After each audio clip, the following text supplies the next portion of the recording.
Right, so hey everyone, and welcome back to another budget photography video. So, I don't claim to be the best video editor. I am far from it. I can do some things, not everything. There are people that are younger than me that can do more than me. That's perfectly fine. I'm fine with that.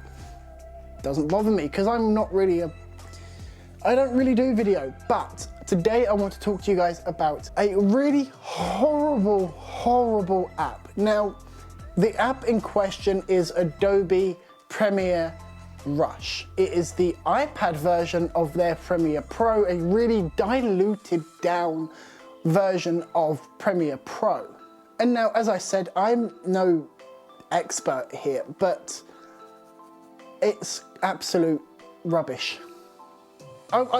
Let's go to my iPad and I will show you what I'm talking about. So here we are in Premiere Rush, or Premiere Crap more like, and I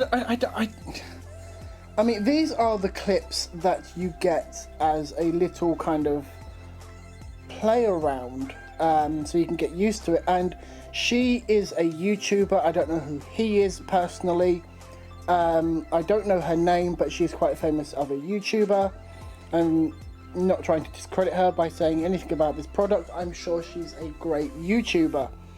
I think she actually does do photography stuff and cinematography stuff as well.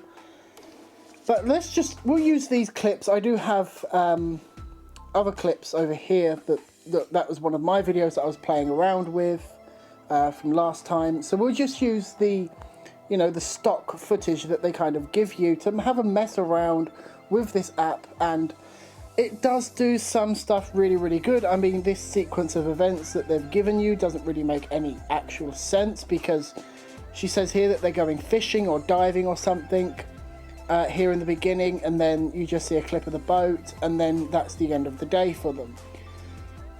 So it doesn't really make much sense. But I think what we'll start with here actually is a color grade, which is actually something that I would start with normally, purely because I like to color grade the whole clip and then move on to the next one, color grade that one, and so on and so forth.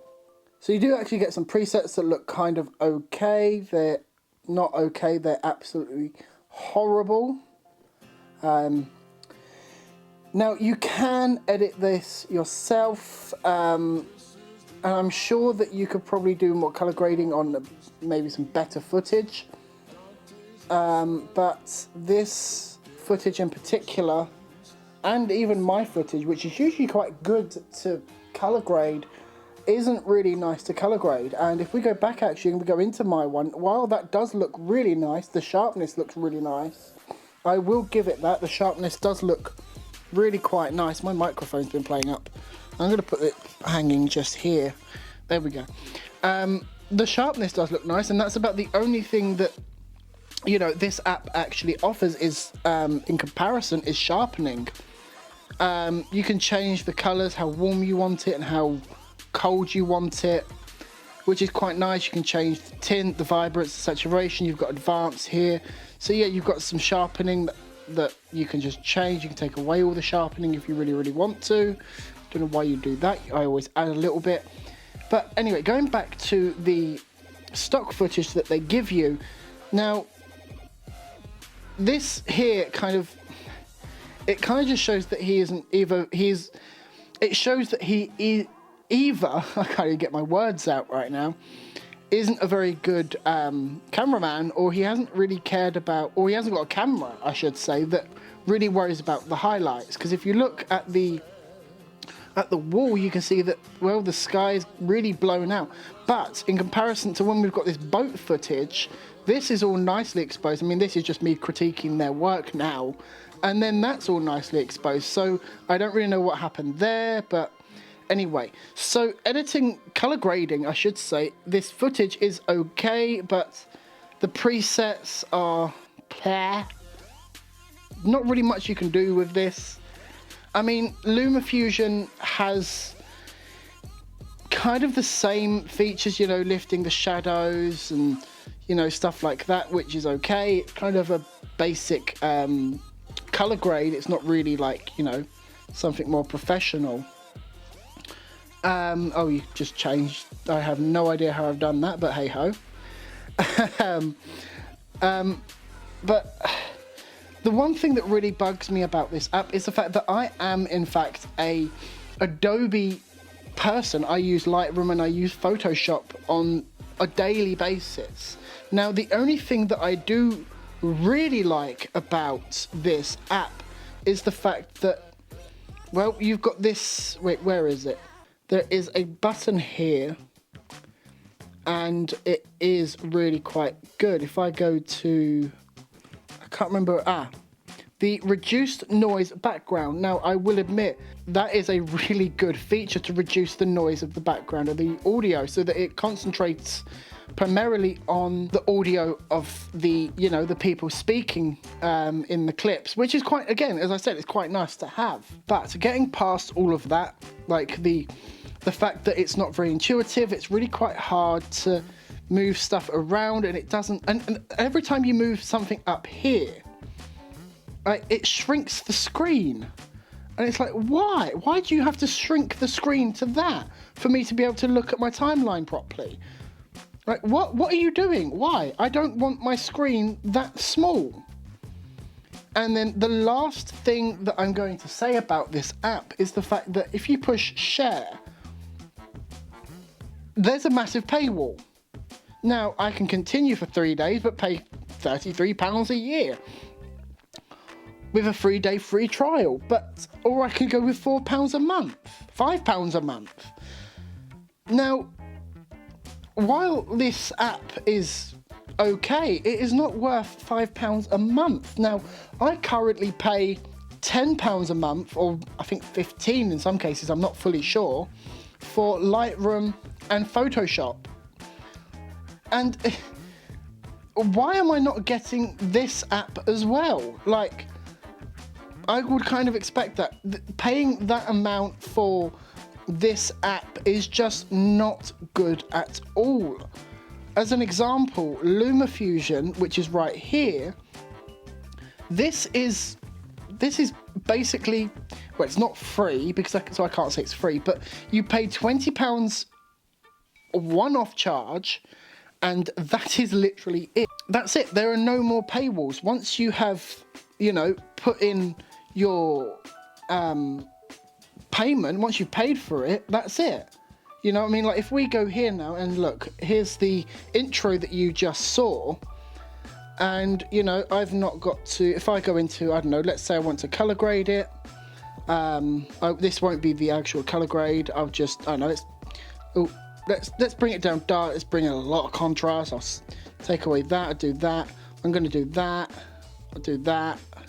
I'm just tapping random stuff now. Now, yeah, that is a horrible color grade, I won't admit. I will admit, sorry. Let's turn it back to the original. Let's actually do a little bit of color grading comparison. So as you can see, actually, we have actually got the same kind of features from, you know, this one here. So if we go to the color grading, I mean, we're instantly shown the presets here, whereas I actually want to go into edit. So we've got the exposure, contrast, highlights, shadows, temperature, tint, vibrance, saturation, and then we have advanced, which is faded film, sharpening, vignetting, which nobody should be using vignetting. And here you've got basically the same. You've got levels, which is, I use more than brightness. You've got brightness, you've got contrast, you've got saturation, vibrance, highlights and shadows, highlights amount, shadow amount, reds, greens, blues, gamma, hue, which is really weird. I've never really touched that because I don't really trust myself. Knowing me, I'll probably make it look like that, and then I'll probably muck it up in some way. So I always just leave that to that. But editing in LumaFusion in comparison is really quite easy. I mean, I've blown this situation out here, so I'm going to bring them highlights down a little bit, maybe bring the shadows down, brightness down there, maybe a little bit more contrast. That looks okay. I mean, this could do with some sharpening. That is one of the only things that I would say that this thing would need, but I can now export that if I want to. I can, look, I can media, I want to share it as a movie, I want to send it to my photos, I want to upscale it from 1080p to 4K, which is what I normally do. I can then push that, and it's now writing my movie, which I'm going to cancel because I don't need it. But why should I have to pay £4 a month or £33 a year to be able to share my videos? No, Premiere. No, Adobe, sorry. No, Adobe. I am not going to pay that. No. This is horrible. The app is just horrible. I mean, there's little bits and pieces that, you know, this has that, you know, LumaFusion doesn't have. Like, where is it? Where are they? I don't even know where they are anymore. Transitions. I don't think it has transitions. Yes, it does have transitions. I don't know what the hell I'm doing now. I'm just trying to find something. Nope, that's just deleted that. But like, you can get intro sequences on here, and that's really kind of it, I think. Project Assist.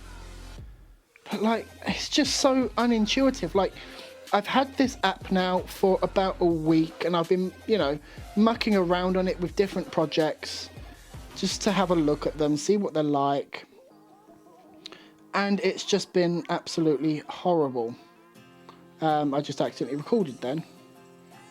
Now, as I said, the only real good thing about this is the fact that, you know, you can focus the audio on... No, it's not working. Onto something that you really, really want to, but that doesn't really bother me, in all honesty, because, you know, if you have good audio in the beginning, then it doesn't really matter as to why... You know, if you can produce good audio in the first place, then you don't really need to have something to edit out noise afterwards. So, but, you know, have a look at the app for yourself. I would recommend having a look at it, but I think Adobe do need to do more work with Premiere Rush, because LumaFusion does do a better job at most of what Premiere Rush does. I mean, I paid £20 for this app, and that's it. This is, I mean, it just begs belief, you know. I mean, here's some B-roll from one of my last videos. So look, we've got the iPads. You know, this is primarily all uncolor graded, the footage here. But it doesn't matter how long I make these clips, I can still, you know, I can go and upload it to YouTube. I can change the file type to 4K, sorry, and then I can just do that. I can change the project name if I want. I don't want to. Cancel. And I can do that as many times as I want. Why do I need to pay £4 a month or £33 a year to share a video? It's just BS. I'm sorry, Adobe, but it is. Please work on your app. There are lots of different things that are wrong with it, and bearing in mind that this is an iPad app, so it's not really intuitive, because, you know, I mean, I've got an iPad Pro from this year. It's a brand new one, and not everyone is going to be able to afford to get a brand new iPad Pro, and I get that. You know, previously I couldn't afford it. I had the iPad 6 because I couldn't afford to get a newer model, but it just, everything is out of reach. Like this, the taskbar here, these little tools here, so like the cuts, the pluses, the delete, and all these here, these are all really quite easy to access with my left hand. But the tools up the top here, so the speed, the color grading, the audio, the reshaping, and whatever the hell that is all out of reach of my right thumb. I can only reach probably the speed at the highest, but other than that, I'd really have to reach. Whereas in LumaFusion, everything is down the bottom here. So we've got, you know, presets for your color grading. You've got a preset for your transitions. You've got your audio, and you can get a lot more. And then you can just detach the audio if you really, really want. You can change everything here: speed, audio, color grade. Now, as I said, so the only real good thing about Premiere Rush, as I said, is the audio. You can focus that audio on someone who's talking, Whereas with this, you really can't, which is a big pain in the bum. But other than that, I really would not suggest going with Premiere Rush. And yeah, because it's just a horrible product, I won't lie. And I'm a Adobe fan user. I've got Lightroom right there, so I shall be deleting the app. Get rid of that.